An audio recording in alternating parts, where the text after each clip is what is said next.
तो दोस्तों 2000 plus subscriber हो जाने की खुशी में हम लेकर आए आपके लिए ये स्पेशल वीडियो दोस्तों, जिसमें हम पढ़ेंगे दोस्तों मात्रक तथा मापन। जी हाँ दोस्तों, क्लास 11 फिजिक्स का chapter number 2 unit and measurement chapter को आज इस वीडियो में दोस्तों हम पढ़ेंगे। दोस्तों इस चैप्टर की सभी इंपॉर्टेंट टॉपिकों को दोस्तों इस वीडियो में कवर किया जाएगा। साथ ही साथ दोस्तों आपको कुछ टिप्स एवं ट्रिक्स भी बताए जाएंगे, जिससे आप उस टॉपिक को दोस्तों बिल्कुल आसानी से जल्दी से पढ़ सकते हो एवं उससे रिलेटेड जो क्वेश्चन पूछे जाते हैं उसे सॉल्व कर सकते हो। साथ ही साथ दोस्तों आपको इंपॉर्टेंट न्यूमेरिकल्स भी कराए जाएंगे, वे न्यूमेरिकल दोस्तों जो बार बार आपके एग्जाम में पूछे जाते हैं और आज भी पूछे जा रहे हैं। तो इन न्यूमेरिकल्स को भी हम आपको कराएंगे दोस्तों। और प्लस में दोस्तों आपको हर टॉपिक का टॉप एमसीक्यू प्रैक्टिस भी कराया जाएगा।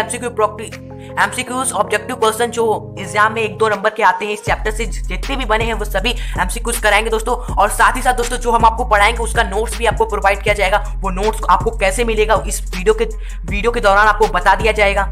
तो दोस्तों कुल मिलाकर बात यही है कि अगर आप इस वीडियो को इन तक देख लेते हो, क्योंकि इस चैप्टर से दोस्तों एक भी क्वेश्चन दोस्तों बाहर आपके एग्जाम में नहीं आएगा, मैं गारंटी देता हूं उसके, क्योंकि सभी इंपॉर्टेंट टॉपिक्स जिससे एग्जाम में क्वेश्चन पूछे जाते हैं वे सभी आपको कवर किया जाएगा। 100 आउट ऑफ 100 का गोल है जिसमें वो भी पूरा होगा। तो वीडियो पर हमारे साथ इन तक बने रहिएगा। क्यों कर रहे हैं हम वेट, अपने आज के इस इंटरेस्टिंग वीडियो को स्टार्ट करते हैं।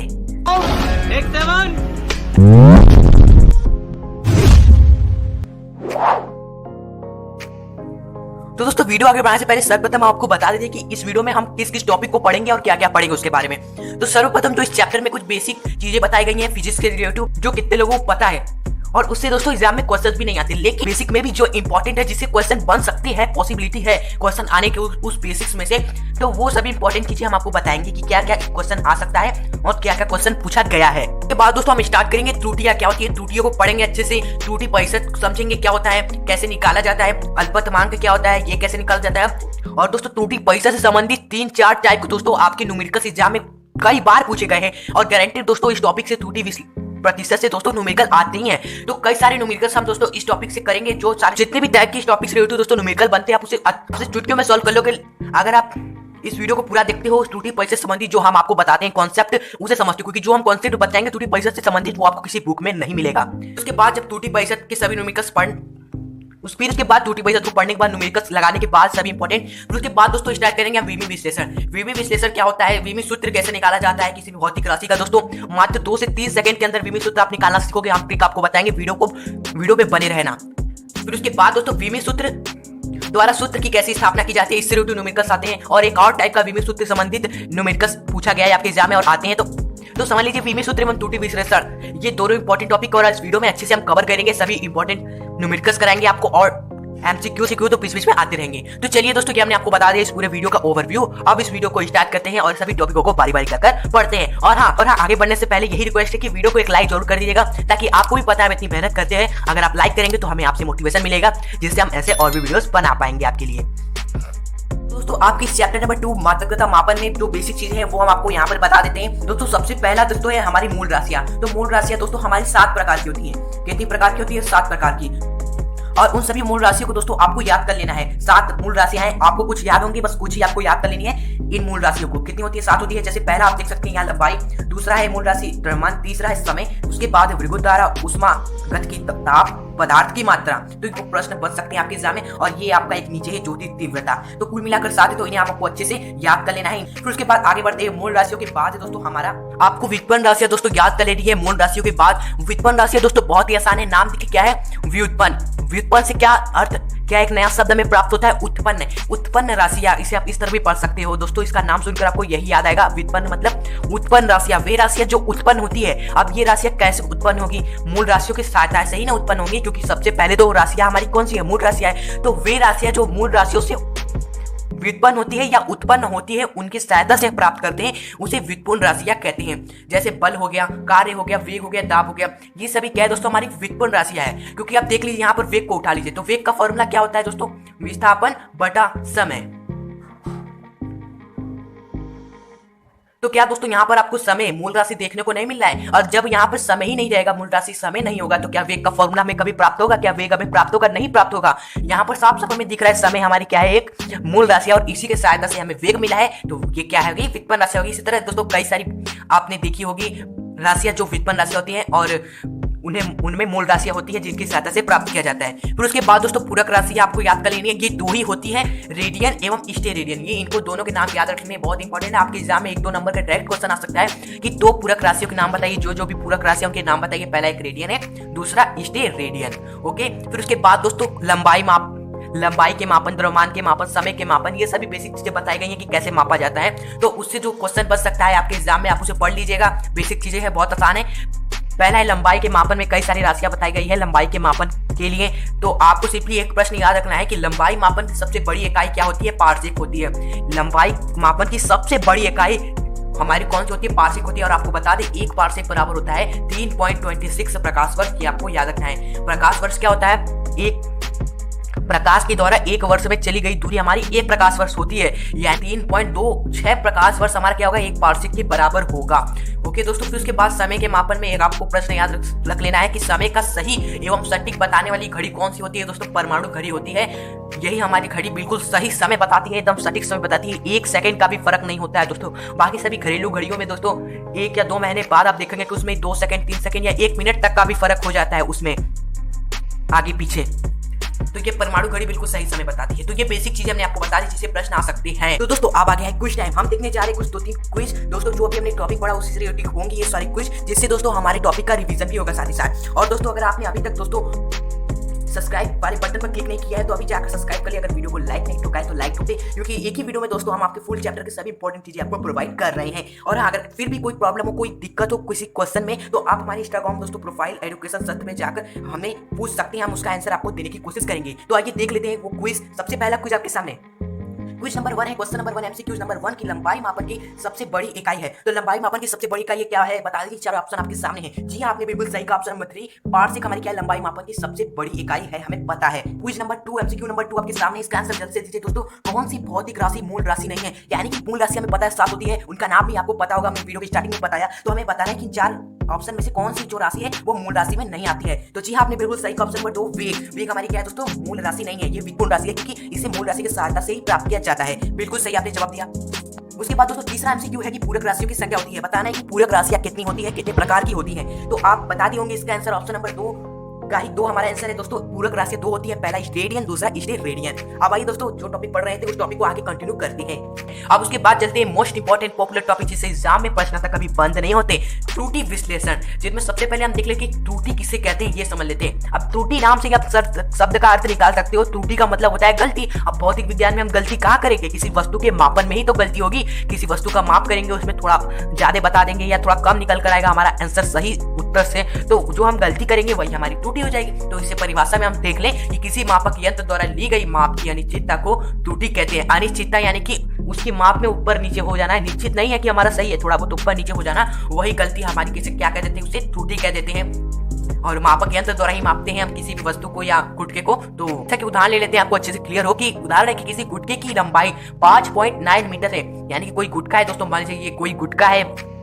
और इस गुटके की लंबाई हमें पता है कितनी है, साइंटिस्ट ने मापा है इसे 5.9 मीटर। बिल्कुल सही है ये माप। ओके, गुटके को मापा जाता है, यानी कि एक लड़का उस गुटके को जाता है, मापता है, क्योंकि उससे कहा जाता है कि जाओ तुम इस गुटके को मापो, देखो कितना है। तो वो लड़का क्या करता है? उस गुटके को मापता है। उसके पास जो भी मापक यंत्र होगा उससे वो मापेगा। जब वो मापता है तो उस लड़के के अनुसार गुटके की लंबाई क्या होती है? 5.90 मीटर होती है। यानी कि लड़के ने सही से नहीं मापा है, क्योंकि सही माप तो 9.5 मीटर है दशमलव के बाद। तो यहाँ पर उसका 90 ही आ रहा है, यानी कि दोस्तों उसने कुछ गलती की है। तो यानी कि जो उसने गलती की है वही क्या होगा दोस्तों? उसका त्रुटि होगा। यानी कि सही माप हमारी ये है, उसने मापा इतना है, तो उसने त्रुटि कितनी की, कितनी गलती की मापन में, उसी को घटा देंगे तो ये निकल कर आ गया। तो देखिए दोस्तों कितना आसानी से हमने त्रुटि निकाल लिया। त्रुटि निकालना तो आसान है, लेकिन त्रुटि पैसा से रिलेटेड दोस्तों 3-4 टाइप के प्रश्न आते हैं। बस हम आपको दोस्तों एक कॉन्सेप्ट बताएंगे दोस्तों, उस कॉन्सेप्ट को आपको अच्छे समझ लेना है, तो आप त्रुटि पैसा भी बिल्कुल आसानी से निकाल लोगे। तो वीडियो को अब से थोड़ा गौर से देखना। सबसे पहले समझ लेते हैं कि त्रुटि क्या होती है। जब दोस्तों अब त्रुटि का प्रतिशत निकाल लिया जाता है ना, तो उसे ही क्या कर देते हैं? प्रतिशत त्रुटि कह देते हैं। अब त्रुटि को हमने समझ लिया, बस उसी त्रुटि का प्रतिशत निकाल लिया जाता है, तो वो हमारा क्या होता है? प्रतिशत त्रुटि होता है। बहुत ही सिंपल है। तो दोस्तों अब हम स्टार्ट करते हैं त्रुटि प्रतिशत निकालने कैसे चलता है। उसके लिए दोस्तों एक महत्वपूर्ण बिंदु हमने तैयार किया गया है। बस 4 बिंदुएं हैं, जिनमें से पहला थोड़ा बड़ा आपको लगेगा, लेकिन उसके बाद 3 बिंदु है, बस आप देखते भरी आपको याद हो जाएंगी। बस उन 4 बिंदु को दोस्तों महत्वपूर्ण बिंदु है, अगर आप उसे अच्छे से समझ लेते हो तो त्रुटि संबंधित सभी प्रश्नों को आप उड़ा दोगे। तो दोस्तों यहाँ पर पहला पॉइंट क्या है उसे देखते हैं। और दोस्तों बता दें, इस पॉइंट्स आपको बुक में आपको नहीं मिलेंगे, हमने खुद से तैयार किए हैं, तो आप इसे अच्छे से देखिएगा, क्योंकि ये किसी बुक में आपको देखने को नहीं मिलेंगे। बहुत ही महत्वपूर्ण पॉइंट है ये। पहला पॉइंट है कि त्रुटि प्रतिशत किसी भी भौतिक राशि एक्स में को निम्न प्रकार व्यक्त करते हैं। यानी पहले पॉइंट में ये हमने बताया है कि किसी भी भौतिक राशि में आप त्रुटि निकाल रहे हो, मान लीजिए वो भौतिक राशि एक्स है तो उसमें त्रुटि आप निकाल रहे हो, त्रुटि प्रतिशत क्या कि आप त्रुटि प्रतिशत की हम बात कर रहे हैं, तो उस त्रुटि प्रतिशत को हम कैसे व्यक्त कर लेंगे। तो यहाँ पर व्यक्त करने का यहाँ पर एक मेथड होता है कि जिस भी भौतिक राशि का त्रुटि प्रतिशत निकाल रहे हो वो बराबर होता है उसी भौतिक राशि का डेल्टा ले लेना है। यानी डेल्टा एक्स, भौतिक राशि हमारी क्या है एक्स है, delta x upon x into 100 और प्रतिशत का चिन्ह लगा देना है।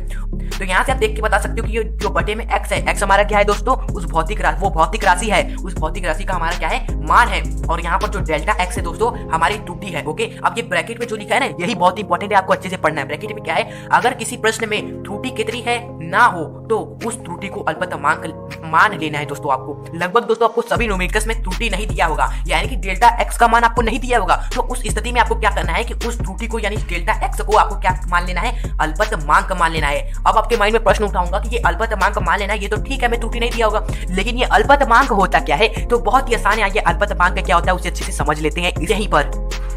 दोस्तों क्या है ये अल्पतमांक, आप इसके नाम से थोड़ा सा इसका डिफिनेशन क्या हो सकता है ये थोड़ा रिज्यूम करते हैं। नाम है अल्पतमांक, ब्रेक करेंगे तो क्या होगा, ये अल्प धन मापांक में टूट जाएगा, अल्पतमांक ये टूट जाएगा, अल्प धन मापांक। तो यहाँ पर अल्प का तो मतलब आप सभी को पता है, अल्प यानी कि क्या होता है सबसे कम, बिल्कुल थोड़ा सा, एकदम कम। यहाँ अब इसे कह सकते हैं न्यूनतम, सबसे कम यानी कि न्यूनतम। अल्प का क्या मतलब निकल के आया दोस्तों, न्यूनतम। और मापांक का मतलब क्या निकल के आया, मापना। मापांक का मतलब यही ना है, मापना, और बाकी अल्प का क्या है, न्यूनतम, यानी कि न्यूनतम माप। न्यूनतम माप ये हमारा क्या होता है, अल्पतमांक होता है। ये हमने अपने से एज्यूम किया। अब ये डिफिनेशन पढ़ते हैं, किसी मापक यंत्र द्वारा मापे जा सकने वाली वह न्यूनतम माप जिसको वह मापक यंत्र यथार्थपूर्वक माप सकता है उसे माप को अल्पतमांक कहते हैं। यानी कि दोस्तों जो हमने डिफिनेशन निकाला, जो हमने एज्यूम किया, कुछ उसी तरह है। अल्पतमांक वह मापक, अल्पतमांक किसी भी यंत्र द्वारा जो मापता है, यंत्र जैसे स्केल हो गया, स्क्रू गेज हो गया, ये सभी मापते हैं किसी भी भौतिक राशि की लंबाई, चौड़ाई, ऊंचाई को। तो उस मापक यंत्र द्वारा मापे जा सकने वाली न्यूनतम माप, यानी कि उस यंत्र द्वारा सबसे न्यूनतम, सबसे कम जो वो माप सकता है ना, वही माप हमारी क्या होती है दोस्तों, अल्पतमांक होती है उस यंत्र की। जैसा एक यंत्र आपने बचपन से सीखा है, ये स्केल है दोस्तों, स्केल अल्पतमांक क्या होगा, तो हम क्या निकालेंगे दोस्तों, इस स्केल द्वारा मापे जा सकने वाली सबसे कम से कम माप, सबसे कम माप जिसे वो आसानी से माप सकता है। तो यंत्र ये क्या है हमारा सेंटीमीटर में मापता है, सभी को पता है। तो ये 5 सेंटीमीटर तक माप सकता है। ओके, लेकिन हमें निकालना क्या है, न्यूनतम माप निकालना है, वही तो हमारी अल्पतमांक होती है। तो हमें देखना है कि ये स्केल कम से कम कितना माप सकता है। तो कितने बच्चे कहेंगे कि सर ये सेंटीमीटर वाली स्केल है तो ये लगभग हमारी कम से कम 1 सेंटीमीटर माप सकती है। लेकिन अपने आंसर देने से पहले एक बार सोचो, क्या ये यंत्र 1 सेंटीमीटर से भी छोटा माप सकती है, क्योंकि यहाँ बात हो रही है न्यूनतम की दोस्तों। तो आपको क्या बताना है, कम से कम बताना है। तो यहाँ पर आप गौर करिए, ये हमारा क्या है, ये बीच में 1 सेंटीमीटर के भी अंदर हमारे मापने के लिए ये लाइंस खींची हुई है। ये लाइंस क्या है दोस्तों, यहाँ से यहाँ तक की दूरी, यहाँ से यहाँ तक की दूरी, यहाँ से यहाँ तक की दूरी, ये हमारे क्या होगी दोस्तों, इसकी अल्पतमांक होगी। क्योंकि ये यंत्र हमारा इतनी छोटी दूरी को भी आसानी से माप सकता है। तो ये दूरी क्या होती है दोस्तों, यहाँ से यहाँ तक की दूरी क्या होती है, 0.1 सेंटीमीटर होती है। आप तो मापते ही होगी ना, पॉइंट जब लगा होता है तो क्या करते हो, इसी से ही 5 तक तो यहाँ माप लिए, फिर उसके बाद पॉइंट 1 यहाँ से यहाँ तक ले जाते हो, तो ये क्या है 0.1 ही है। यानी कि ये यंत्र 1 सेंटीमीटर नहीं बल्कि 0.1 सेंटीमीटर इसकी क्या है, न्यूनतम माप है। तो यही हमारा क्या होगा, इसका अल्पतमांक होगा। इस पटरी स्केल का अल्पतमांक 0.1 सेंटीमीटर या 1 मिमी भी आप कह सकते हो। आशा है दोस्तों अल्पतमांक बिल्कुल आसानी से समझ गए होंगे, जिसके लिए दोस्तों हमने आपको ये स्केल बनाकर भी समझाया कैसे किसी भी यंत्र का सबसे कम जो मापता है, आसानी से सबसे कम मापे जा सकने वाला माप ही हमारा क्या होता है, न्यूनतम माप होता है। और न्यूनतम माप ही हमारी अल्पतमांक होती है। अब दोस्तों आपको कई प्रश्नों में त्रुटि वाले प्रतिशत निकालने के लिए नहीं, आपको त्रुटि नहीं दिया होगा, तो उस स्थिति में आपको क्या करना है, अल्पतमांक मान लेना है उसका त्रुटि। तो अल्पतमांक निकाला कैसे जाता है, ये तो यंत्र हमने देख लिया ना, कोई प्रश्न में तो हमें यंत्र दिए नहीं होंगे, हमें तो सीधे वैल्यू दी होगी कि 5 मीटर में त्रुटि प्रतिशत बताइए। किसी गुटकों को मापा गया, उसका माप है हमारा 3.64 सेंटीमीटर, उसमें त्रुटि निकालिए। तो हमें त्रुटि यहाँ पर दी नहीं है, बल्कि हमें त्रुटि प्रतिशत पूछ लिया है इसमें, तो हमें त्रुटि क्या मान लेना है दोस्तों, अल्पतमांक मान लेना है। तो इन सभी का हम अल्पतमांक कैसे निकालेंगे उसकी हम ट्रिक देखने वाले हैं, कैसे हम किसी भी नंबर्स हमें दिया हो कैसा भी, उसका हम अल्पतमांक आसानी से चुटकियों में निकाल सकते हैं देख कर। तो अल्पतमांक निकालने के लिए ट्रिक यही है कि आपको हमेशा दशमलव पे गौर करना है। कोई भी नंबर हो आपको दशमलव पे गौर करना है, बस यही है हमारा ट्रिक। क्या है दोस्तों, यही हमारा ट्रिक है। जैसे 5 मीटर का हमें अल्पतमांक निकालना है, तो 5 मीटर में देखिए दशमलव को गौर करिए। आप कहोगे कि यहाँ पर एक भी दशमलव नहीं है, एक भी दशमलव नहीं है, तो केवल 1 लिख दीजिए, यही हमारी क्या हो जाएगी दोस्तों, अल्पतमांक हो जाएगी। जी हाँ, ये हो गया अल्पतमांक। बस इसके बाद एक पॉइंट, 5 के बाद अब पॉइंट लगा है, आप देखिए दशमलव गौर करिए, यहाँ पर दशमलव लगा है, हाँ है, तो दशमलव लगा है ना, दशमलव के बाद देखिए कितने अंक है, दशमलव के बाद हमारे 1 अंक है ना, तो बस दशमलव आपको लगा देना है जो लगा है, फिर उसके बाद 1 अंक है तो एक पहले स्थान पर 1 लिख देना है। दोस्तों बहुत ही आसान है, आइए एक और करके आपको दिखाते हैं। 3.64 सेंटीमीटर का अल्पतमांक क्या होगा। दशमलव को गौर करिए, इसमें दशमलव है, हाँ है तो दशमलव लगा दीजिए पहले। तो इसके बाद देखिए दशमलव के बाद कितने अंक है दोस्तों, दशमलव के बाद 2 अंक है, तो आपको दूसरे स्थान पर 1 लिख देना है। हमने पहला दूसरे स्थान पर 1 लिख दिया, ये हो गया हमारा अल्पतमांक। जैसे 5.983 हमारा मीटर में अल्पतमांक निकालना है, तो इसमें दशमलव है, हाँ है तो लगा देते हैं दशमलव। अब देखिए कितने अंक है इसमें, 1 2 3 अंक है दोस्तों हमारे। तो तीसरे स्थान पर आपको क्या लिख देना है, 1 लिख देना है। तो पहला स्थान, दूसरा स्थान, तीसरे स्थान पर 1 लिख दिया, ये हमारा हो गया अल्पतमांक। तो इस तरह दोस्तों आप कोई भी नंबर आपको दिया गया है वो अल्पतमांक उसका निकालना हो, तो इस तरह आपको दशमलव को गौर कर आपको अल्पतमांक उसका इस तरह दोस्तों जैसे हमने निकाला आपको निकाल लेना है। अब दोस्तों आइए दूसरे पॉइंट पर चलते हैं, 2/65 के। तो दोस्तों दूसरे पॉइंट पर पहुंचने से पहले एक एग्जांपल है जिससे आपको ये पॉइंट अच्छे से क्लियर हो जाए, उसे कर लेते हैं। बहुत ही छोटा एग्जांपल है, वैसे ऐसे प्रश्न आपके एग्जाम में नहीं आते, लेकिन कॉन्सेप्ट अच्छे से क्लियर हो, जो प्रश्न आते हैं वो तो हम कराएंगे ही, उसके लिए ये एग्जांपल जरूर सॉल्व करिएगा हमारे साथ। प्रश्न है कि एक वस्तु की लंबाई L हमारी कितनी है, 5.0 सेंटीमीटर है, यानी वस्तु की लंबाई हमारी कितनी है, L हमारी 5.0 सेंटीमीटर है, हमें निकालना है। तो इसमें संभावित प्रतिशत त्रुटि निकालना है, यानी कि इसके लंबाई में प्रतिशत त्रुटि, यानी L में दोस्तों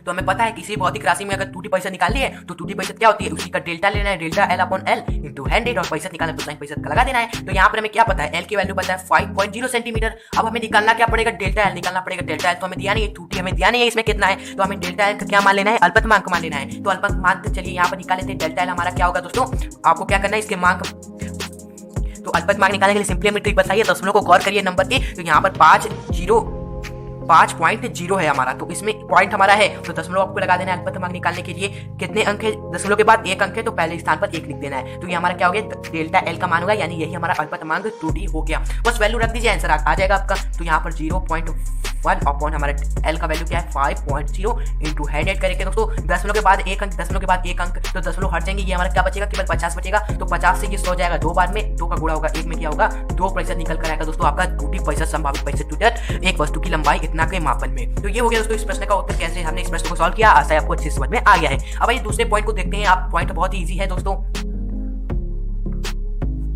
दूसरा पॉइंट है कि त्रुटि प्रतिशत हमेशा किसी भौतिक राशि का निकाले, चाहे वो गुणा हो या भाग हो, हमेशा जुड़ती है दोस्तों। बहुत ही इंपॉर्टेंट पॉइंट है कि त्रुटि प्रतिशत आप निकाल रहे हो वो हमेशा दोस्तों जुड़ेगी। कब जुड़ेगी दोस्तों, अगर कोई भौतिक राशि गुणा हो रही हो या कोई भौतिक राशि दोस्तों भाग हो रही हो, तो उसमें आप त्रुटि प्रतिशत निकाल रहे हैं, तो उसमें त्रुटि प्रतिशत हमेशा दोस्तों जुड़ेगी। ये नहीं कि त्रुटि प्रतिशत निकालने किसी दो या दो से अधिक भौतिक राशियों में और वो गुणा हो रही है तो आपको गुणा नहीं कर देना है, वो हमेशा जुड़ती है त्रुटि प्रतिशत, चाहे वो गुणा हो दोस्तों या भाग हो। ये दूसरा पॉइंट इंपॉर्टेंट है। जैसा आप देख सकते हो क्षेत्रफल का में दिया है फॉर्मूला, क्या है, लंबाई गुणे चौड़ाई होता है, यानी area A equal to length into breadth, ये हुआ हमारा।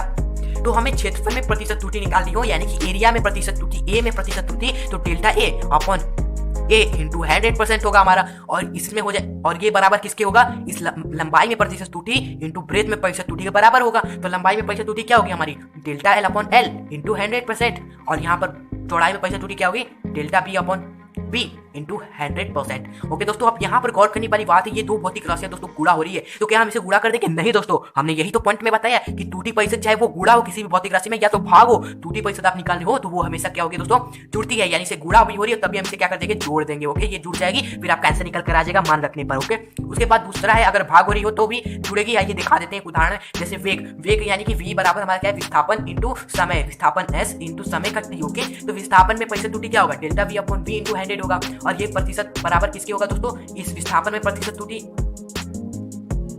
सॉरी दोस्तों ये मल्टीप्लाई नहीं हो रहा है, S यानी विस्थापन बटे समय है, यहाँ पर विस्थापन बटे समय है, यानी कि विस्थापन में त्रुटि यानी delta S upon S into 100, और भाग हो रहा है यहाँ पर, लेकिन भाग भी हो तो क्या करना है, हमेशा जोड़ना है। जब भी त्रुटि प्रतिशत आप निकाल रहे हो तो यहाँ पर प्लस में delta T upon T into 100% आपको करना है। तो इस तरह किसी भौतिक राशि 2 या 2 से अधिक हो तो उसमें वो अगर गुणा हो रही हो या भाग हो रही हो तो आपको क्या करना है, हमेशा त्रुटि प्रतिशत निकालते समय उन्हें जोड़ना है।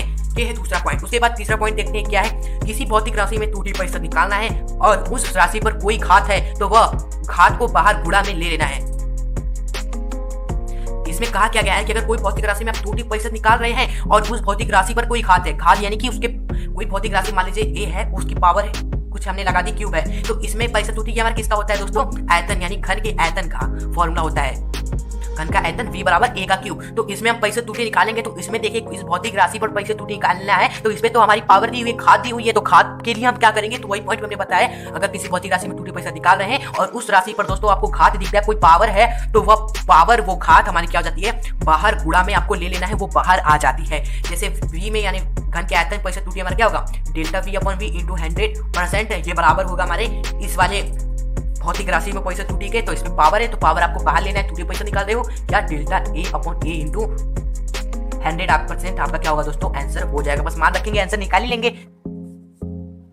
तो इस तरह घात आपको दिख जाए, तो उसे बाहर आपको ले लेना है गुणा में। ओके दोस्तों, उसके बाद चौथा पॉइंट है, लास्ट पॉइंट है कि त्रुटि के बाद हम टॉप क्वेश्चंस करने वाले हैं दोस्तों, न्यूमेरिकल्स लगाने वाले हैं, तो इस पॉइंट को भी देख लेते हैं जल्दी से। त्रुटि पैसा निकालते समय भौतिक राशि के साथ अगर पहले से कोई अचर राशि है तो उसे नहीं लेना है। सिंपल पॉइंट है दोस्तों, अगर आप त्रुटि पैसा निकाल रहे हो तो आपको, अगर आप किसी भौतिक राशि का त्रुटि पैसा निकाल रहे हो और उस भौतिक राशि के साथ कोई अचर राशि है, अचर राशि आप समझते हो ना, अचर राशि वैल्यूज को कहते हैं 1 2 3 4 5, कोई इसका मान हो, कोई पूर्णांक हो दोस्तों, आर हमारी क्या होती है, सभी रियल नंबर वास्तविक संख्या अचर राशि होती है। तो इन अचर राशि मानों को नहीं लेना है, 1 2 3 4 5 हो गया, जैसे पाई हो गया, किसी में पाई होता है, पाई का मान 22/7, ये हमारा क्या है, रियली नंबर है ना, तो इस सभी को आपको नहीं लेना है दोस्तों। इन सभी को सिंपली क्या कर देना है, इसे काट के हटा देना है, साइड कर देना है कि साइड हटो। ओके दोस्तों, जैसा आप देख सकते हो गतिज ऊर्जा का फॉर्मूला क्या होता है दोस्तों, हमारा 1/2 mv²। तो 1/2 ये हमारा क्या है दोस्तों, अचर राशि है, तो इसमें हम त्रुटि पैसा जब निकालेंगे तो 1/2 को आपको नहीं लेना है, बाकी फिर उसके बाद द्रव्यमान में पैसा त्रुटि निकाल लेना है, वेग में पैसा त्रुटि निकाल लेना है, और वेग में जो स्क्वायर है वो आपको पता है पॉइंट नंबर 3 के अनुसार बाहर गुणे में आ जाएगी। ओके, तो इस तरह आपको त्रुटि वाले सवालों को हल करना है। ये 4 पॉइंट आपको अच्छे से समझ लेना है जो हमने बताए हैं दोस्तों। बाकी दोस्तों ये जो हम पढ़ा रहे हैं उसका आपको नोट्स चाहिए, तो उसका नोट्स आपको हमारे टेलीग्राम चैनल पे मिल जाएगा। आप टेलीग्राम पे जाएंगे, वहां पर सर्च करेंगे एजुकेशन शास्त्र, तो आपको हमारा चैनल मिलेगा, आपको सब्सक्राइब कर लेना है चैनल को, तो ये नोट्स आपको वहां पर मिल जाए, तो वहां पर आप ज्वाइन कर लीजिएगा, तो आपको इस टॉपिक जो हम पढ़ा रहे हैं इस चैप्टर का सभी चीजें की नोट्स आपको उस वहां पर पीडीएफ के रूप में मिल जाएगी, तो वहां से आप जाकर नोट्स ले सकते हैं दोस्तों। तो दोस्तों उन सभी चारों पॉइंट्स को त्रुटि पैसे संबंधी जो हमने आपको बताया, उन सभी पॉइंट्स को अच्छे से पढ़ने के बाद अब हम जा रहे हैं त्रुटि पैसे संबंधी जो भी प्रश्न बनते हैं सभी प्रश्नों को उड़ा देंगे दोस्तों आपके सामने, और आप भी हमारे साथ इस सभी प्रश्नों को फोड़ोगे। तो दोस्तों चलिए जो भी न्यूमेरिकल्स बनते हैं उन सभी न्यूमेरिकल्स को सॉल्व करना करते हैं स्टार्ट। तो पहला सवाल आपके सामने है कि एक आयताकार बॉक्स की लंबाई L हमारा 20.3 सेंटीमीटर लिख लेते हैं। हमें दिया क्या है, उसकी लंबाई हमारी क्या दी है, हमारा क्या है, ये लंबाई किसकी लंबाई है हमारी, बता दीजिए, आयत की लंबाई है हमारी। तो आयत की लंबाई L हमारा क्या है, 20.3 सेंटीमीटर है, और इसी आयत का चौड़ाई क्या है, चौड़ाई यानी कि ब्रेथ हमारा क्या है, 11.2 सेंटीमीटर है। तो हमें पूछा क्या है, दोनों का अल्पतमांक 0.3 सेंटीमीटर है। देखिए दोस्तों हमें यहाँ पर अल्पतमांक दे ही रखा है, तो हमें अल्पतमांक निकालने की जरूरत नहीं है, यानी कि दोनों का अल्पतमांक, या आप डेल्टा L बोलो या डेल्टा B बोलो, दोनों का अल्पतमांक हमारा क्या है, 0.3% है। अच्छा 0.3 सेंटीमीटर इसका भी है, 0.3 सेंटीमीटर, दोनों का हमारा समान अल्पतमांक कहा रखा है प्रश्न में। और हमसे कहा गया है कि तब आयताकार बॉक्स का क्षेत्रफल में त्रुटि प्रतिशत ज्ञात कीजिए, यानी कि आयताकार बॉक्स के क्षेत्रफल में त्रुटि प्रतिशत हमें निकालना है। तो इस आयताकार बॉक्स का दोस्तों हमारा आयत है, उसका क्षेत्रफल क्या होगा, लंबाई गुणे चौड़ाई ना होगा, ये लंबाई एवं गुणे चौड़ाई। तो इसमें हमें क्या निकालनी है, इस क्षेत्रफल में त्रुटि प्रतिशत निकालना है। तो आयत का क्षेत्रफल को दोस्तों हम ए से डिनोट कर देते हैं। तो आयत के क्षेत्रफल में प्रतिशत त्रुटि किसके बराबर होगा, delta A upon A into 100%, और ये बराबर होगा इसके प्रतिशत त्रुटि एवं इसके प्रतिशत त्रुटि के योग के। ये गुणा हो रही है तो कैसे हम इसे जोड़ेंगे, हमें पता है त्रुटियां हमेशा जुड़ती है। तो यहाँ पर डेल्टा L अपॉन हमारा दोस्तों L इंटू 100%, इसके लंबाई में प्रतिशत त्रुटि एवं प्लस में इसके चौड़ाई में प्रतिशत त्रुटि delta B upon V into 100%। तो बस ये जो वैल्यूज है आपको यहाँ पर रख देनी है। यहाँ पर डेल्टा L हमें पता है क्या है, 0.3 है, एवं L हमारा क्या है दोस्तों 20.3 सेंटीमीटर है इंटू 100%, प्लस डेल्टा B भी हमारा क्या है 0.3 है, एवं B हमारा क्या है दोस्तों 11.2 है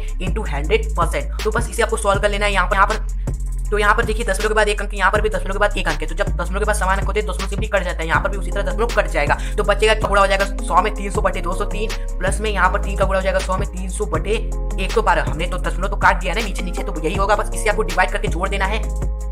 जब आप दोस्तों इसको डिवाइड करोगे तो ये आपका अप्रोक्सीमेट तो 1.4 आएगा, एवं प्लस में यहाँ पर आपका अप्रोक्सीमेट इसको डिवाइड करेंगे तो 2.6 आएगा। तो इसे आपको जोड़ देना है, 1.4 प्लस 2.6 जोड़ेंगे दोस्तों आपका निकल कर आएगा 4.0%। जो आपका आंसर होगा ये लास्ट में जो परसेंट है वो हमने लगा दिया। ये हमारा क्या है 4% क्या है दोस्तों, आयताकार बॉक्स के क्षेत्रफल में संभावित त्रुटि है, यानी त्रुटि प्रतिशत है इसके अंदर। तो ये देखिए पहले प्रश्न का उत्तर ने कितना आसानी से निकाल लिया। ये है पहला टाइप जिसमें आपको अल्पतमांक दिया होता है, या अल्पतमांक वैसे भी आप निकाल सकते हो, ट्रिक तो हमने बताई रखा है। तो अल्पतमांक निकाल के वही प्रतिशत त्रुटि आप निकाल सकते हो सूत्र द्वारा।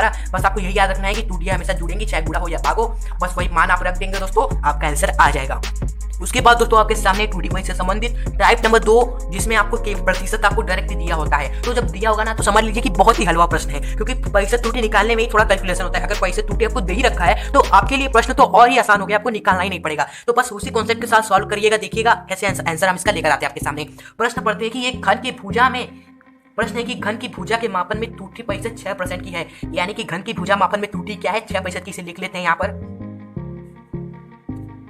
तो यहाँ पर घन की भुजा मापन में त्रुटि प्रतिशत कितना है, 6% है। और हमसे पूछा है तो घन के आयतन मापन में त्रुटि प्रतिशत निकालिए, यानी घन का आयतन v क्या होता है, a का क्यूब होता है। तो v मापन में हमारा त्रुटि हमें निकालना है, क्या होगा, delta v upon v into 100, वैसे जैसे करते थे वही करना है। और इसके माप में त्रुटि क्या होगा, ये 3 तो पता है, गुणा में आ जाएगा। जब भी किसी भौतिक राशि का त्रुटि प्रतिशत निकाल रहे हो उसमें पावर दी होती है, तो पॉइंट नंबर 3 जो हमने बताया तो घात गुणे में आ जाएगी। तो 3 हमारा क्या हो जाएगा, मल्टीप्लाई हो जाएगा। और यहाँ पर delta a upon a into 100%, ये हमारा क्या होगा, घन की भुजा मापन में प्रतिशत त्रुटि। दोस्तों जो हमें दे रखी है प्रश्न में यही तो हमें दिया है, घन की भुजा मापन में त्रुटि प्रतिशत, और यहाँ पर हम निकाल रहे हैं delta a upon a into 100%। तो सिंपली क्या करना है, बहुत आसान है, बस 3 गुणे यहाँ पर इस जो दिया है वो रख दीजिए, 6% इंटू 6%, 6 कितना हुआ 18%। यही आ गया दोस्तों आपका आंसर। घन की आयतन मापन में त्रुटि प्रतिशत क्या है, हमारा 18% है। ये आपको आंसर आ गया। इसी तरह आपको करके आ जाना है दोस्तों, आपका नंबर पक्का हो जाएगा 3-4 नंबर का जो भी प्रश्न आएगा आपके सामने।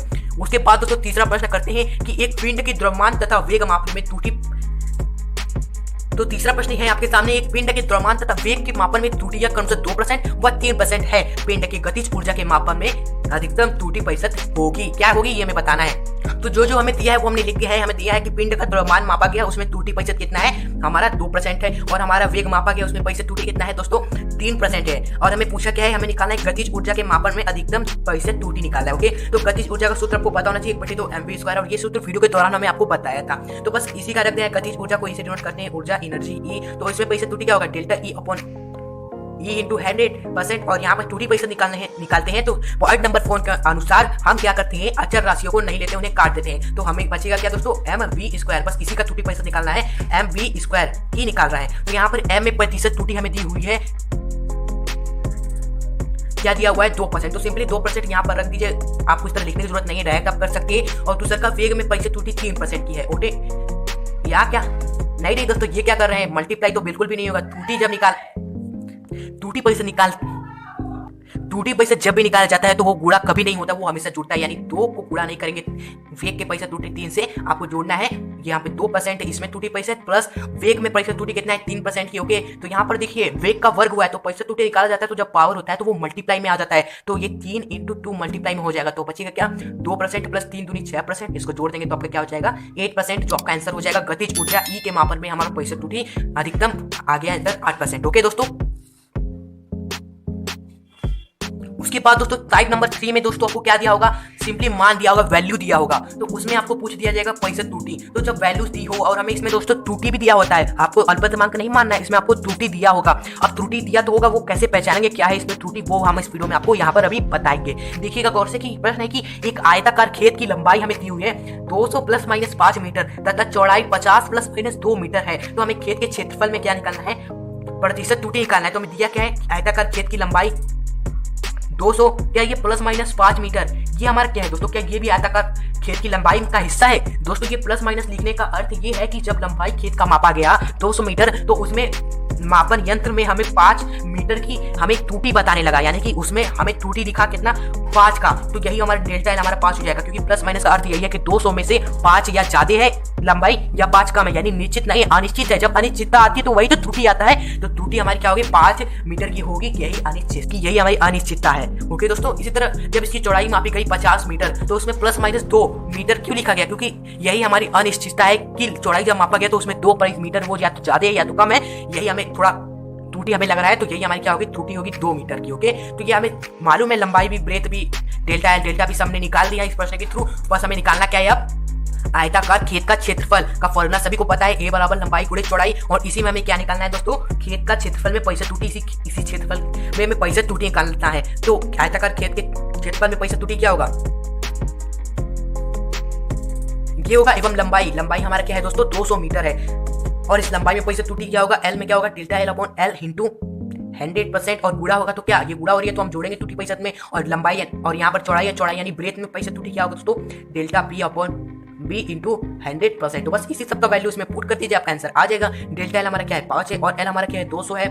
इंटू 100% प्लस डेल्टा भी हमारा 2 है, बटे में हमारा बी कितना है दोस्तों, यहाँ पर 50 है, तो ये हमने रख दिया इंटू 100%। बस इसको सॉल्व कर दीजिए। यहाँ पे देखिए 100 से हमारा 200 जाएगा 2 बार में, यहाँ पर 50 से 100 जाएगा 2 बार में, 2 यहाँ पे गुणा हो जाएगा, यहाँ पर 2 से 5 को भाग करेंगे 2.5% आपका आएगा, प्लस में 2 का 2 में गुणा होगा 4%, यानी इसको जोड़ देंगे तो 4 तो 6.5% आपका क्या होगा दोस्तों, इस आयताकार खेत जो है उसके क्षेत्रफल में प्रतिशत त्रुटि निकल के आ जाएगी। तो दोस्तों इस तरह आप त्रुटि निकाल सकते हो। तो इस तरह दोस्तों आप त्रुटि पहचान सकते हो अगर आपके प्रश्न में दिया हो वो प्लस माइनस करके त्रुटि दी होती है इस तरह के प्रश्न में। ओके, तो ऐसा इस तरह के प्रश्न को भी आप सॉल्व करना सीख गए होंगे। अब आइए दोस्तों टाइप नंबर 4 में हम देखते हैं कैसा प्रश्न पूछा जाता है। टाइप नंबर 4 में सिंपली आपको कोई भौतिक राशि होती नहीं है लेकिन मान ली जाती है। जैसा कि प्रश्न है कि एक भौतिक राशि y है, वो भौतिक राशि मान ली गई है कि हम माना ये भौतिक राशि y है, ये इक्वल टू है a के पावर m अपॉन b के पावर n। और इसमें हमारे a तथा b का जब माप किया गया तो उसमें मापन में त्रुटियां कितनी थी, x तथा y है, तो y के परिकलन में अधिकतम त्रुटि होगी।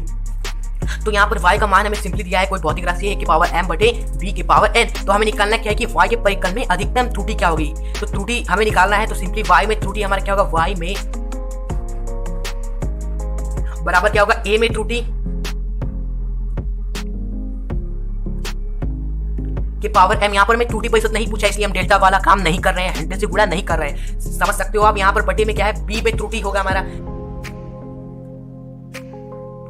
ये क्या कर रहे हैं, ये तो यहाँ पर आपका गलत हो जाएगा, क्योंकि यहाँ पर कभी भी त्रुटि आप निकाले, चाहे वो प्रतिशत त्रुटि हो या सिंपली त्रुटि निकाले हो, वो हमेशा जुड़ेगी। यानी कि a में त्रुटि के पावर m भाग हो रहा है, यहाँ पर b भाग हो रहा है, तो यहाँ पर b हमारा क्या होगा, जुड़ेगा, क्योंकि त्रुटि में हमेशा सब जुड़ता है, चाहे वो गुणा हो या भाग हो, प्लस हमारा b में त्रुटि और इसके पावर जो है वो रख दीजिए। फिर आपको पॉइंट नंबर 3 याद करना है। पॉइंट नंबर 3 के अनुसार जब भी आप त्रुटि निकाल रहे हो तो उसमें अगर पावर हो ना तो वो मल्टीप्लाई में आ जाती है। कितनी बार आपको बताया, आप समझ गए होंगे। आप यहाँ पर m हमारा मल्टीप्लाई में हो जाएगा और यहाँ पर a में त्रुटि हमारा क्या है, a में त्रुटि में दिया है a तथा b दोनों में त्रुटियां क्या है हमारा x तथा y है, तो a में हमारा एक जगह हमारा क्या हो जाएगा x हो जाएगा, प्लस b में त्रुटि y है तो y रखेंगे, स्मॉल y हो गया, और यहाँ पर n हमारा क्या हो जाएगा, मल्टीप्लाई में आ जाएगा यहाँ बाहर। ओके, तो सिंपली हमारा क्या हो गया, y मापन में त्रुटि क्या है, mx प्लस nx, ये हो जाएगा आपका दोस्तों आंसर। यही टिक करके आना, या इस तरह का प्रश्न आ जाए 2-3 नंबर का तो इस तरह करना है आपको। ओके, चाहे वो त्रुटि आप निकाल रहे हो या पैसा त्रुटि निकाल रहे हो। जब त्रुटि सिंपली पूछे तो आपको डेल्टा वाला काम नहीं करना है बिल्कुल, ना ही आपको 100 से गुणा करना है। त्रुटि पूछे तो सिंपली a में त्रुटि b में त्रुटि इस तरह करके लिखना है और जो दिया होगा मान वही रख देना है, आपका आंसर आ जाएगा।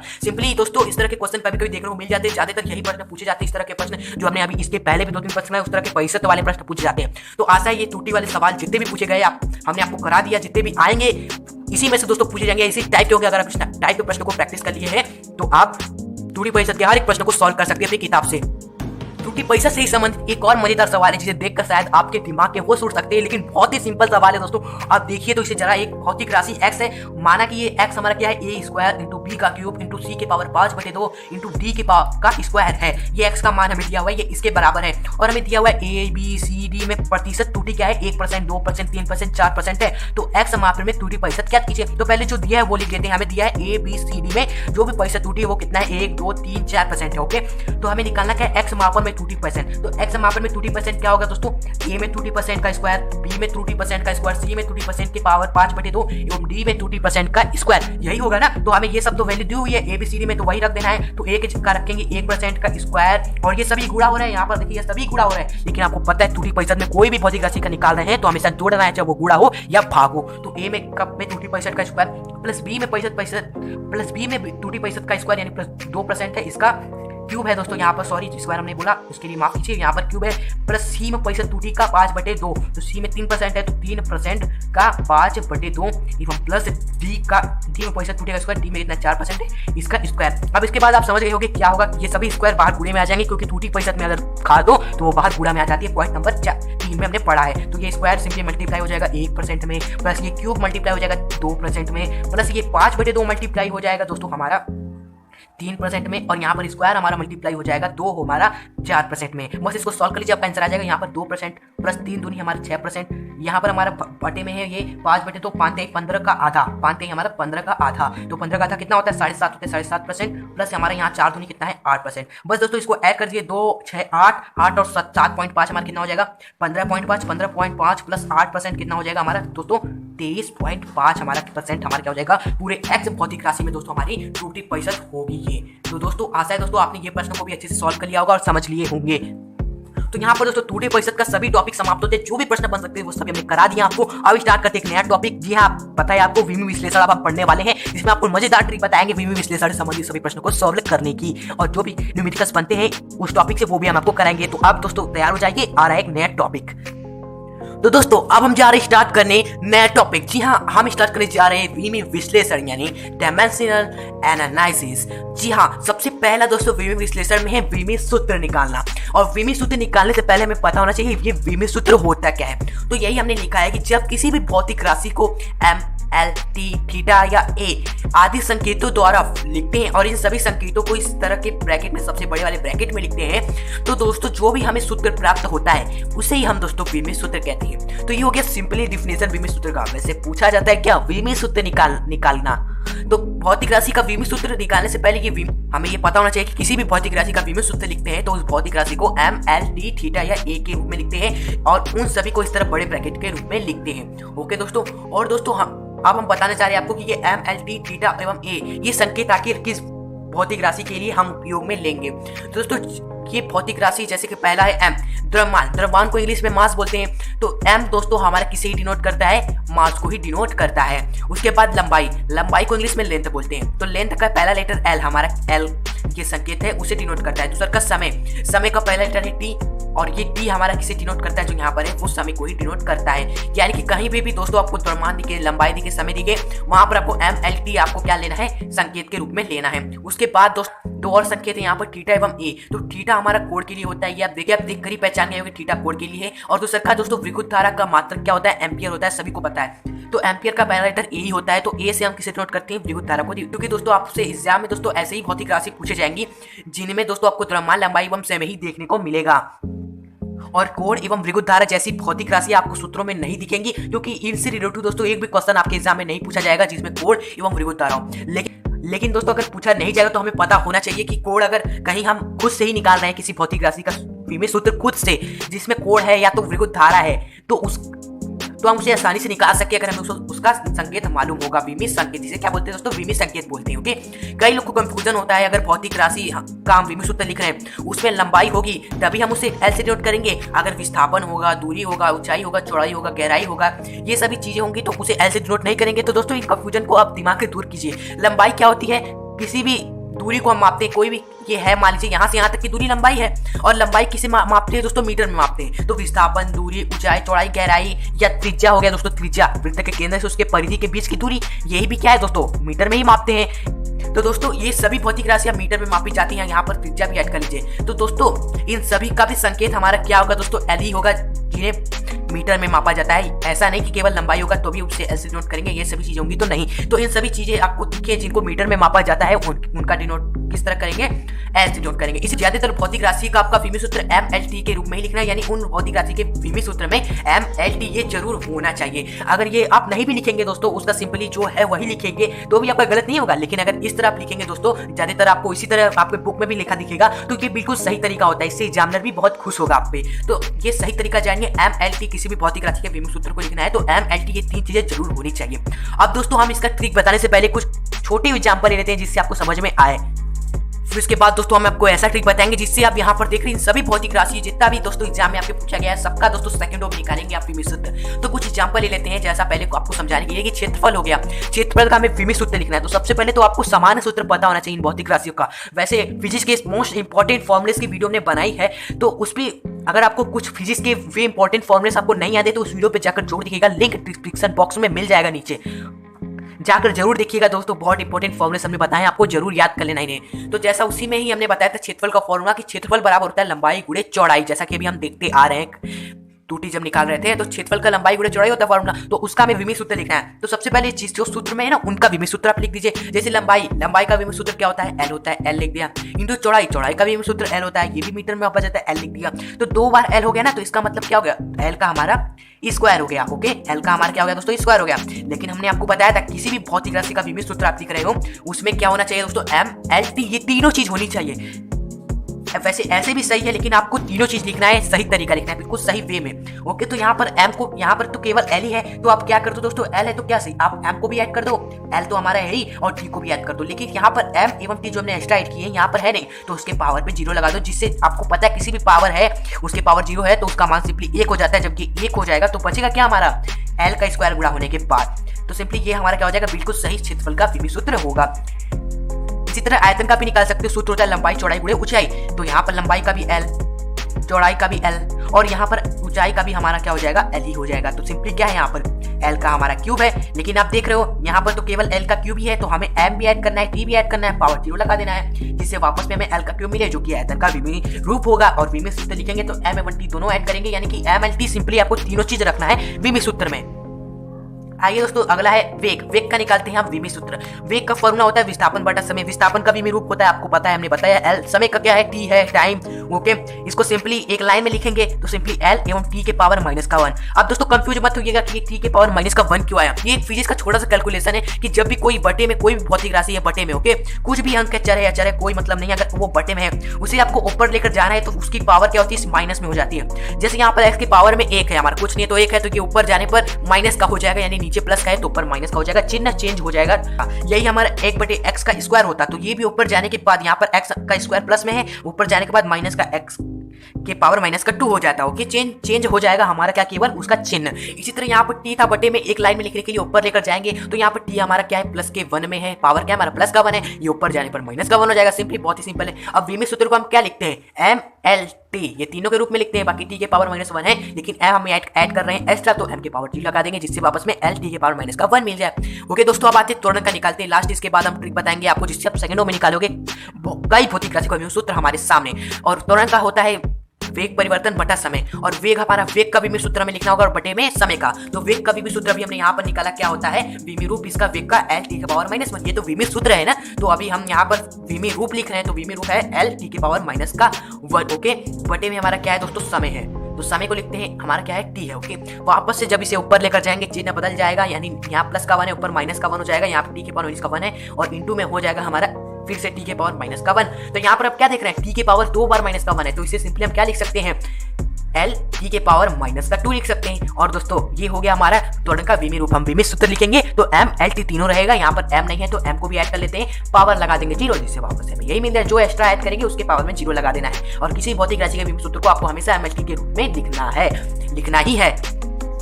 तो ये हो गया दोस्तों कुछ एग्जांपल, जिसमें हमने आपको बता दिया विमी सूत्र लिखा कैसे जाता है भौतिक राशियों को। अब हम बताने जा रहे हैं आपको ट्रिक, बहुत सिंपल है दोस्तों, चलिए उस ट्रिक को देख लेते हैं।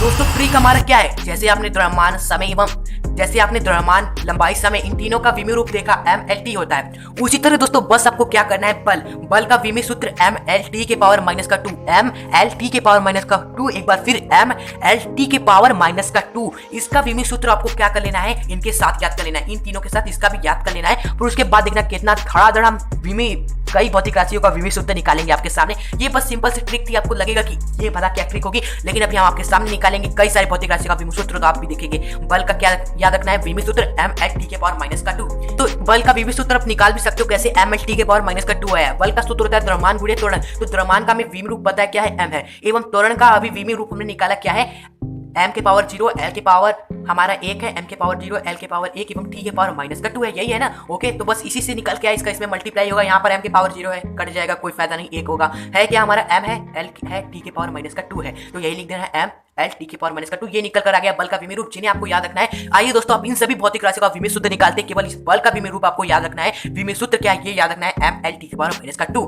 अब तो आपको याद हो गया होगा। पहला है कार्य का निकालते हैं। कार्य का सूत्र होता है बल गुणे विस्थापन, और बल का विमी सूत्र लिखना है, यहाँ पर विमी सूत्र क्या होता है, एम एल टी के पावर -2, जो हमने अभी याद किया वही लिखना है, इंटू यहाँ पर विस्थापन को मीटर में मापते हैं, तो इसका विमी रूप हो जाएगा एल, इसका इसमें मल्टीप्लाई होगा, यहाँ पर भी है, यहाँ पर भी एल है, एल का स्क्वायर हो जाएगा, तो सिंपली एम एल का स्क्वायर टी के पावर -2 हो जाएगा हमारा कार्य का विमी सूत्र। जी हाँ दोस्तों, अब आइए शक्ति का निकालते हैं। और हम आपको बता दें जो कार्य का विमी सूत्र होता है वही हमारा क्या होता है दोस्तों, ऊर्जा का भी विमी सूत्र होता है, यानी ऊर्जा का भी यही होगा हमारा विमी सूत्र, दोनों का इक्वल होता है, तो ऊर्जा का भी कार्य का भी बराबर होगा, यही हमारा विमी सूत्र। उसके बाद दोस्तों शक्ति का सूत्र होता है कार्य बटा समय, तो यहाँ से हम विमी सूत्र नहीं निकाल सकते। अभी हमने कार्य का निकाला था, क्या आया था, एम एल का स्क्वायर टी के पावर -2 एम एल का स्क्वायर टी की पावर माइनस का 2 और बटे में हमारा क्या है समय है टी है। ओके, एक लाइनर में लिखने के लिए टी को ले जाएंगे हम ऊपर, यहाँ पे नीचे है टी हमारा प्लस के 1 में, ऊपर जाने पर हो जाएगा माइनस का, तो सिंपली क्या होगा एम एल का स्क्वायर टी के पावर माइनस का 2 इंटू टी के पावर माइनस का 1, ये प्लस का है ऊपर माइनस का हो गया। सिंपली यहाँ पर 2 माइनस यहाँ पर है, एक माइनस यहाँ पर है, 2 माइनस यहाँ, 1 माइनस यहाँ, सिंपली क्या हो जाएगा दोस्तों बता दीजिए जल्दी से, एम एल का स्क्वायर टी की पावर 3 माइनस हो जाएंगे, सिंपली ये हो जाएगा हमारा शक्ति का विमित सूत्र। देखिए दोस्तों कितनी आसानी से निकालने, आप दाब का निकालते फटाक से आप भी निकालिए। बल बटे क्षेत्रफल, बल का क्या होता है अभी हमने आपको याद कराया एम एल टी के पावर माइनस का 2 और बटे में क्षेत्रफल, क्षेत्रफल का तो भूलिएगा मत, लंबाई गुणे चौड़ाई, यानी लंबाई का भी एल चौड़ाई का भी एल दोनों गुणा हुए क्या हो गया एल का स्क्वायर। तो यहाँ पर क्या लिख देंगे क्षेत्रफल का एल का स्क्वायर। एक बार फिर जब इसे ऊपर लेकर जाएंगे पावर हो जाएगी माइनस में, यहाँ पर प्लस में पावर ऊपर जाने पर माइनस की हो जाएगी, तो सिंपली एम एल टी के पावर का 2 इंटू एल के पावर नीचे प्लस में है, ये ऊपर जाने पर माइनस का हो जाएगा, यानी कि माइनस के एल के पावर माइनस का 2। यहाँ पर देखिए एल के पावर है 1, यहाँ पर एल के पावर है माइनस का 2, 1 माइनस का 2, एक में से हमारा माइनस का 2 गया, तो एक में से माइनस का 2 गया तो बचा क्या, एक में से हमारा माइनस का 2 गया तो क्या बचा माइनस का 1 बचा, तो यहाँ पे क्या हो जाएगा, यहाँ पर एम एल के पावर माइनस का 1 इंटू टी के पावर माइनस का 2 हमारा क्या हो जाएगा दाब का विमित सूत्र हो जाएगा। और आपको बता दें दोस्तों जो दाब का विमित सूत्र होता है वही दोस्तों हमारा प्रतिबल का विमित सूत्र होता है, क्योंकि प्रतिबल का भी सूत्र यही होता है, बल बटे क्षेत्रफल, बल बटे क्षेत्रफल दोनों का सेम होता है सूत्र, इसलिए विमित सूत्र भी क्या हो गया सेम हो गया। ओके दोस्तों, उसके बाद चौथा देखते हैं बल आघूर्ण। बल आघूर्ण का सूत्र होता है बल गुणे लंबवत दूरी। वैसे दोस्तों अगर आप चाहते हैं कि फिजिक्स के जितने भी फॉर्मूलेस हैं उसकी वीडियो हम बना दे एक अलग से, जिसे आप देख सकें और उन फॉर्मूलेस को याद कर सकें, नोट कर सकें अपने कॉपी में, आपको नोट से मिले तो कमेंट बॉक्स में बताइएगा, हम जरूर बनाएंगे आपके लिए। तो यहाँ पे चौथा बल आघूर्ण का सूत्र है बल गुणे लंबवत दूरी। तो बल का विमित सूत्र क्या है एम एल टी के पावर माइनस का 2 इंटू लंबवत दूरी।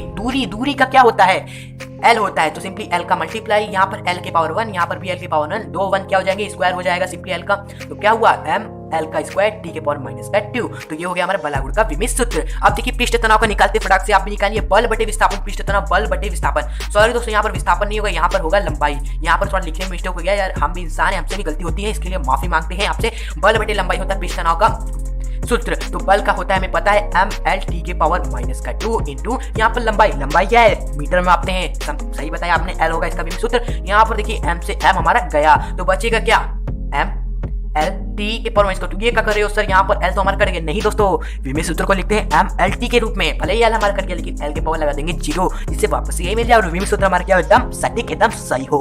आइए अब आगे लगाते हैं सवाल, देखते हैं यहाँ पर क्वेश्चन नंबर 6 है बल नियतांक का विमित सूत्र लिखिए। बल नियतांक का सूत्र होता है बल बटे विस्थापन, यहाँ पर हमने मिस्टेक कर दिया, दोनों में वही लिख दिया, इसके लिए माफी हमने मांग चुकी है आपसे। यहाँ पर बल बटे विस्थापन दोस्तों क्या होगा, बल का विमित सूत्र एम एल टी के पावर माइनस का 2, यहाँ पर विस्थापन का क्या होता है एल होता है, सिंपली फिर एल से एल हमारा कट गया, यानी बल नियतांक पृष्ठ तनाव दोनों का विमित सूत्र एम एल के पावर 0 टी के पावर माइनस का 2 दोनों बराबर होगा। अब आइए दूसरा देखते हैं, इसके बाद 7वां आवेग। आवेग का सूत्र होता है बल गुणे समय, ये तो आपको याद भी होगा। आवेग का क्या होता है, आवेग सिंपली आवेग हमारा बराबर होता है जब किसी वस्तु पर किसी निश्चित समय के लिए बल लगाया जाए तो वही हमारा आवेग होता है। तो बल गुणे समय हमारा क्या होगा, इसका सूत्र होगा बल गुणे समय, बल का है हमारा एम एल टी के पावर माइनस का 2, समय का हमें पता है टी होता है टी के पावर यहाँ माइनस का, टी के पावर यहाँ 1 है, यहाँ पर टी के पावर माइनस का 1 माइनस, यहाँ पर टी के पावर 1 है, यहाँ पर टी के पावर माइनस का 2 है, यहाँ पर माइनस का 2, यहाँ पर है प्लस का 1, तो सिंपली माइनस का 2 प्लस का 1 क्या हुआ माइनस का 1 हुआ, तो सिंपली क्या हुआ हमारे इसका विमित सूत्र एम एल टी के पावर माइनस का 1, ये हो गया इसका विमित सूत्र आवेग का।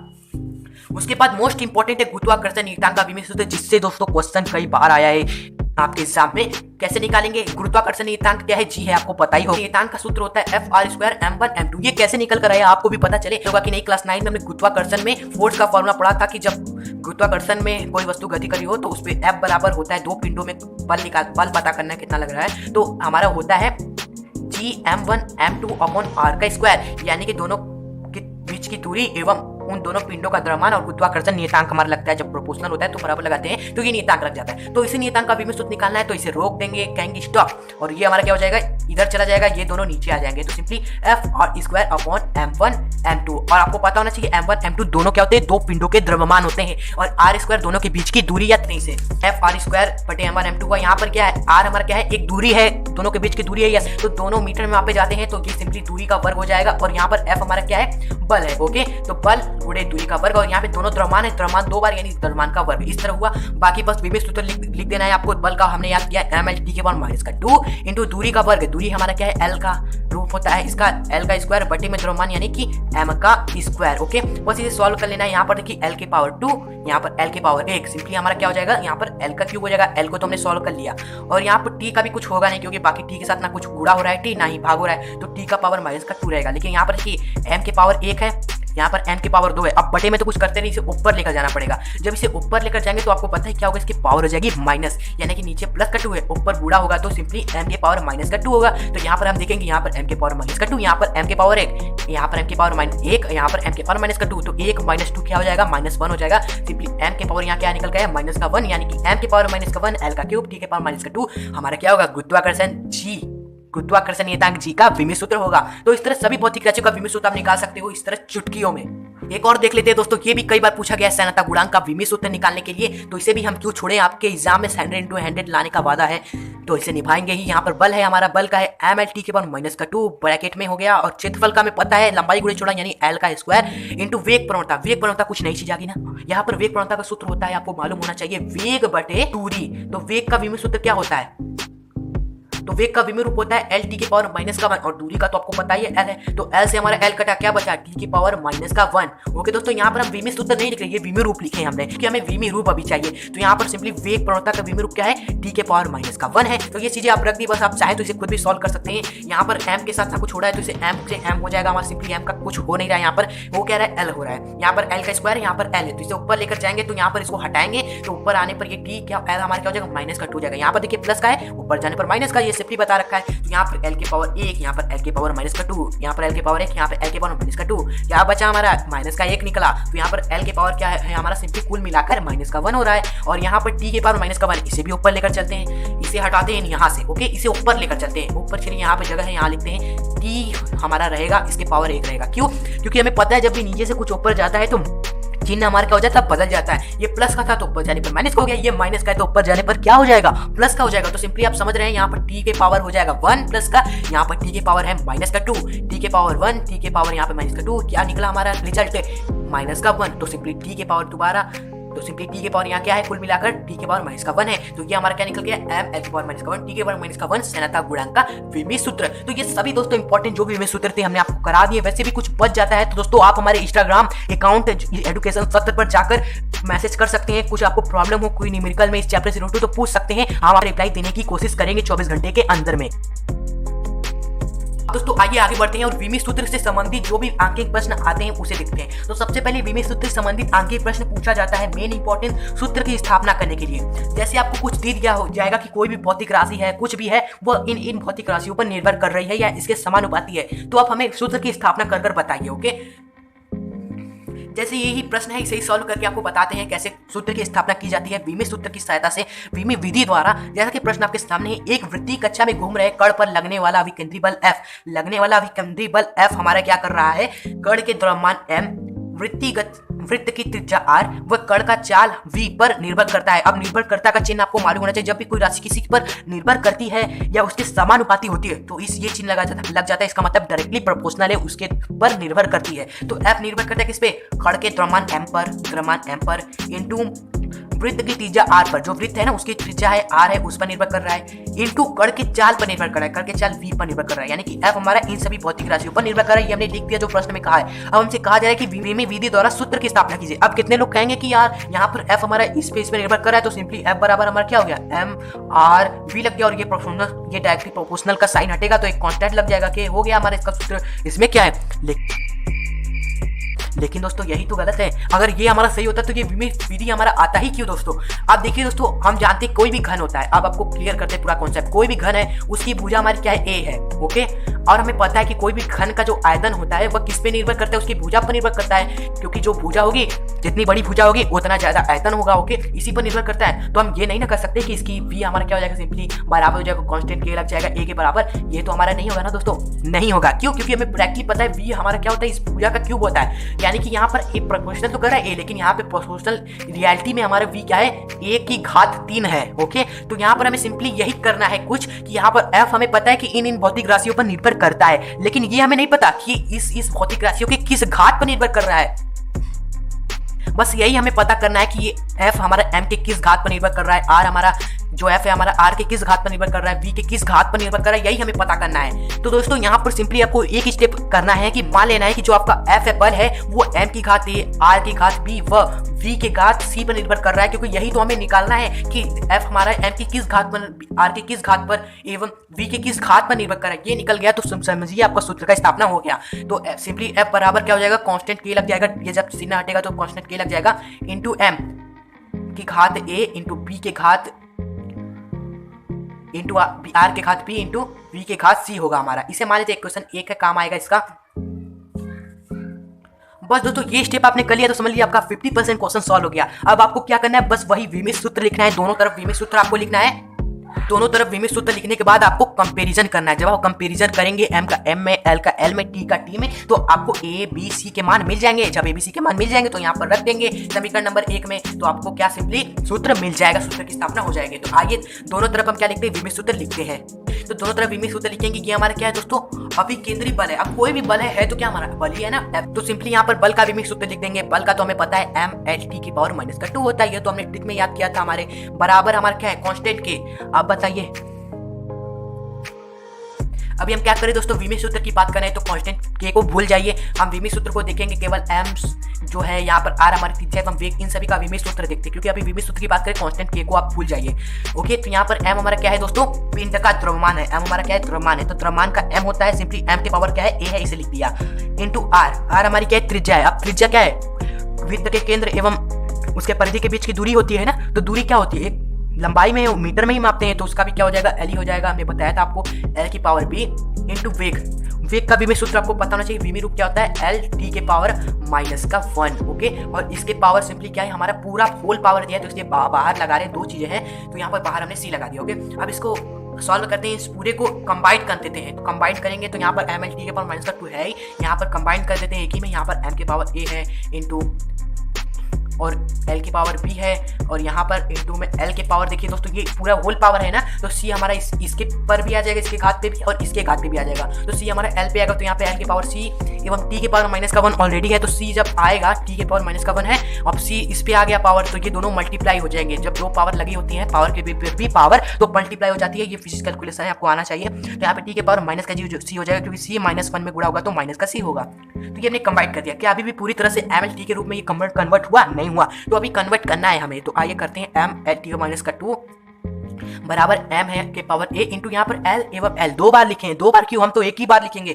यहाँ पर एक बार लिखे। लेकिन जब दो चीजें समान होती है, उनकी घातें भिन्न है या नहीं, तो उनकी घातें हमेशा जुड़ जाती है जब समान होती है। आधार l भी है, l है, l की power b plus c into t के पावर माइनस का c हो गया। अब देखिए m l t के रूप में क्या आ गया, हाँ आ गया। अब आपको क्या करना है दोस्तों, दोनों साइड क्या करना है दोस्तों, आपको करना है बस कंपेयर करिए, m का m में करिए, l का m में करिए, t का t में करिए, तो आपको a b c के मान मिल जाएंगे। जी हाँ, यहाँ पर m के पावर 1 है, यहाँ पर m के पावर a है, तो a बराबर सिंपली 1 हो गया। जी हाँ, उसके बाद m के पावर हमारा क्या है, b प्लस c है, यहाँ पर l के पावर 1 है, तो b प्लस c हमारा क्या निकल के आया, 1 आ गया। जी हाँ, यहाँ पर t के पावर माइनस का c है, और यहाँ पर t के पावर माइनस का 2 है, तो माइनस का c बराबर माइनस का 2 आ गया। जी हाँ, माइनस से माइनस कटा, c का मान क्या निकल गया, 2 निकल गया। जब c का मान यहाँ पर रखेंगे तो b बराबर क्या हो जाएगा, ये उधर जाके एक में से घटेगा, तो b बराबर क्या निकल के आया, माइनस का 1 हमारा निकल के आया। जी हाँ, और यहाँ पर a का मान हमारा एक ही है, तो सिंपली दोस्तों a b c का मान हमारा क्या निकल के आया, a का मान 1, b का मान दोस्तों माइनस का 1 एवं c का मान हमारा 2 निकल के आया। बस इसी को दोस्तों आपको क्या करना है, समीकरण नंबर 1 में पुट कर देना है। क्या है दोस्तों, f बराबर k, m के पावर a, r के पावर b, v के पावर c।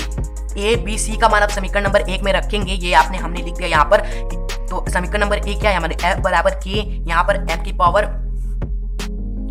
पावर a है, तो m का a का मान हमें क्या है निकला है दोस्तों, यहाँ पर 1 निकला है, तो m की पावर 1 हो जाएगा। तो 1 लिखे या ना लिखे पता चल जाता है, इंटू b इंटू r की पावर हमारा क्या है, b है, इंटू r के पावर b हमारा क्या है, माइनस का 1 इसे लिखना पड़ेगा, लिखते हैं माइनस में, क्योंकि इंटू c का मान हमें क्या है, 2 है, तो c हमारा किसके घात पे है, v के घात पे है, तो इंटू v की घात हमारा क्या है, 2 हो जाएगा c की जगह। तो सिंपली f बराबर क्या निकल गया, कांस्टेंट के